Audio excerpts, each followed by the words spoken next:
My last two movies were movies from 1990 and 1988. Action, dumb fight scenes and stuff. So let's switch it up a little bit. 1957. This is Crime of Passion. A woman has killed her husband and cops show up to catch her. The local newspaper wants to interview the cops, and the cops seem to show up at the newspaper just to be dicks. Not to give interviews to the press. When we found her, you'll hear about it. That's all. Just a minute. You have your work to do, we have ours. Your work should be raising a family, having dinner ready for your husband when he gets home. Being upset at how she was treated, Barbara Stanwyck, who's a reporter, writes an op-ed piece in the paper reaching out to the killer. Now the cops are a little bit more interested in talking to her. Let me stand by your side in your fight for justice and compassion in a world made by men and for men. Call me, Mary Dana, and we will face the world together. Call me. Call me. Call me. Call me. Call me.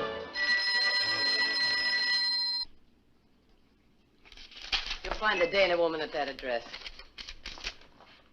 I'll pick up a couple of local homicide men. You can stay here with her. I'm not through with her yet. Am I being detained, Captain? You could put it that way. But if you detain me, Captain, I won't be home in time to fix my husband's dinner. Yep, that Captain Alito guy's still a dick, but the other cop is super nice. So nice, in fact, 9 minutes later in the movie, they're married. I know your name, your age, where you work, and what you do, but I don't know you. What do you dream about? What are your favorite colors? What music do you like? What kind of a little boy were you, and how many times have you been in love? That seems like types of things you would want to know before you married the guy. But it doesn't matter. She doesn't even let him answer and immediately proclaims she's going to be the best housewife ever. Here I am with only one ambition left. To make you happy. And I will, darling, I will.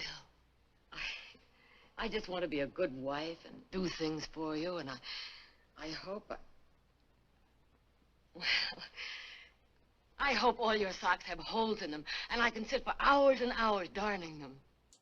Almost as immediately, she becomes sick of listening to the other wives talk about boring stuff and their husband's career when her husband is just milling along, not making anything of himself. Petite, like little tiny flowers on chiffon. Chiffon? Lavender chiffon. Half-past. Over taffeta. Absolutely stunning. Just stunning. Oh, my, yes. How many did you draw? Cream cheese and olive. Iridescent beef. Not just that. Beat it top. Just stunning. Oh, my.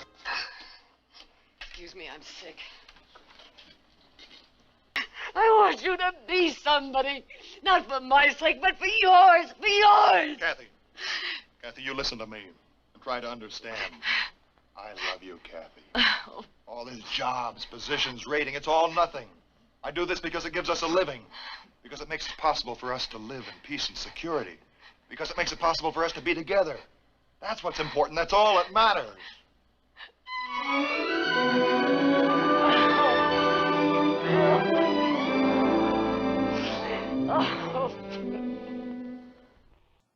You'd think that that made her realize his views, but nope. She has a plan. She wants her husband to be successful. So she stages a car accident with the captain's wife, befriends the wife, and then befriends the captain in order to get close enough to him so that when he retires, her husband will be named as the captain's successor. But the captain doesn't think that her husband is good enough for the job, and instead wants Alito, the asshole we met in the beginning of the movie, to take over for him. Overall, the acting in this is spectacular. We got Raymond Burr as the captain, Fay Wray as his wife. We got Barbara Stanwyck as the main character we saw. She was 50 in this, by the way. And Hayden Sterling as her husband. A lot of classic actors from the 40s. His movie's from 57. It's a little bit later in some of their careers, but still everyone does a fantastic job. The plot, you got a feel for the woman. Even though she did know what she was getting into right away, he basically pledges his allegiance to Captain Alito. She gives him a chance to catch the killer in the beginning of the movie by himself. He's like, nope, we're a team.